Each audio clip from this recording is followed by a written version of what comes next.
birth control is pretty much if you want to have a lot of fun, but you don't want to have a baby.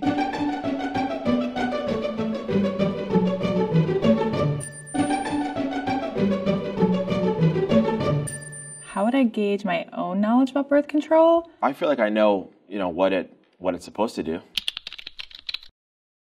There's the pill. A condom, birth control. Female condoms, but I've never seen one, nor do I know how it works. So the IUD? The one that has the copper? Plan B, but that's kind of after birth control. The guy can get a vasectomy. Oh, there's the ring. The Nuva ring. See, I know about them. I don't necessarily know what they're called. I think the most commonly used birth control method is probably the pull-out method. A condom.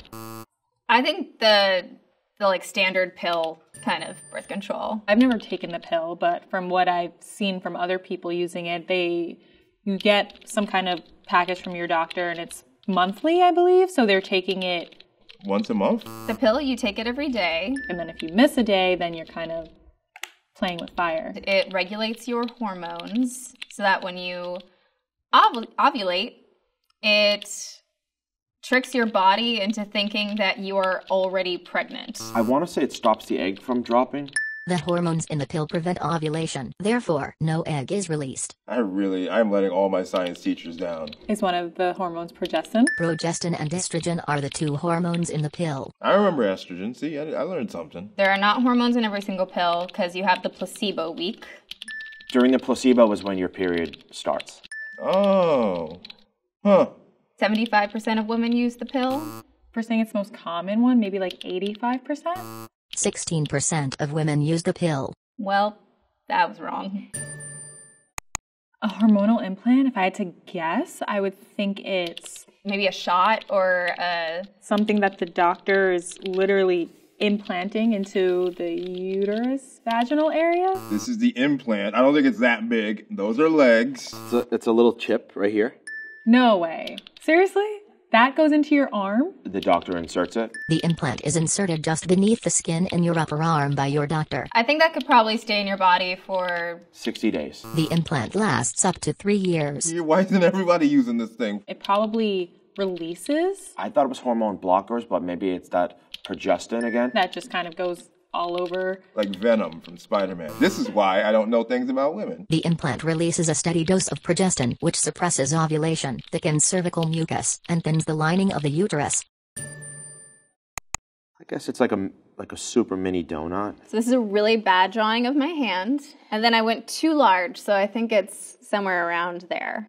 That's releasing hormones? Does she just pull it out if she feels like it? It's just like, yoink. Like, it's just like, all right, I'm done with this. The Nuva ring is inserted by the doctor, and I think it needs to be changed every 3 to 4 months. Kind of sits, I think, on your uterine wall. And releases, that's all I got. It goes in there. The ring is a hormonal method of birth control that you insert into the vagina yourself. Like a plug, and it stops the sperm from going inside. It releases a slow dose of estrogen and progestin, the same hormones in the pill, to prevent ovulation. If I had to guess, I would say it's probably in for about 3 years. I don't think it stays very long. 6 months? I'm going to go with 3 weeks.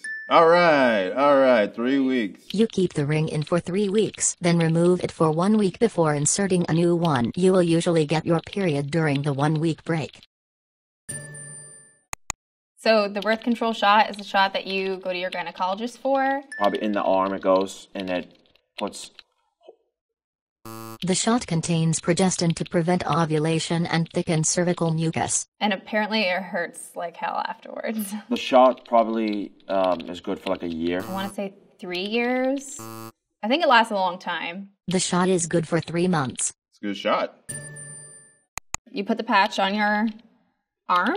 The patch can be placed on your upper, outer arm, abdomen, butt, or back. Does it release hormones as well into your bloodstream? Progestin, right? It releases the hormones estrogen and progestin to prevent ovulation and thicken cervical mucus. You can probably only keep the patch on for maybe like a week because it gets dirty. So you have to change the patch every week, pretty much. Apply a new patch each week for 3 weeks, then skip the patch the 4th week. So you should probably not put it like really close to that area. I don't know why I was going to say breast, but I don't know. Do not place the patch on your breasts, on cut or irritated skin, or on the same skin area as your last patch. Put a condom on before intercourse, and It stops the sperm from going inside the female. It's just like a barrier. It's just like a blockade. hopefully, 99% of the time, I think. They can break. They can be unreliable, so. They are less effective than the pill, 98% effective with perfect use and 82% effective with typical use. IUD. Something uterine, I understand. interuterine And it's a D. Decompressor. Intrauterine device. device. IUDs are either made out of plastic or copper. The hormonal IUD is made out of plastic, while the copper IUD has a plastic frame and a copper coil. Both are inserted into the uterus by your doctor. I don't think it's comfortable to put in, so here's a really sad looking lady. That's about half the size of your thumb. IUDs range in size from about an inch to about an inch and a half. When I've said earlier, one that's like a plug, I was thinking of this one, I think. I've seen this before. It's got copper, which kills the sperm. The copper IUD releases copper into the uterus, creating a toxic environment for the sperm. The hormonal IUD releases progestin into the bloodstream. I would imagine that the copper IUD is probably lasts longer than the plastic IUD or the hormonal IUD. I'm going to say the IUD could probably stay in for about a year. The copper IUD is good up to 10 years. The hormonal IUD lasts from 3 to 5 years depending on the type. Whoa, really? That looks like something you got to get a prescription for. You can't just pick that up. You can't just buy teas. When I was in school, like they were talking about, of course, condoms. They were talking about the pill, and I don't think they went into detail with the insert, the invasive ones. This is me being a little bit of a hypocrite because I didn't know, but yeah, I think it's important to know what is available to us. I think you should know what your significant other is going through or what steps they need to take for you guys to have safe sex. The sooner you educate, the more people feel comfortable with matters, and then they start to live. I think that the more we can remove this sort of like scary feeling when you talk about women's health, then it'll be a more healthy world.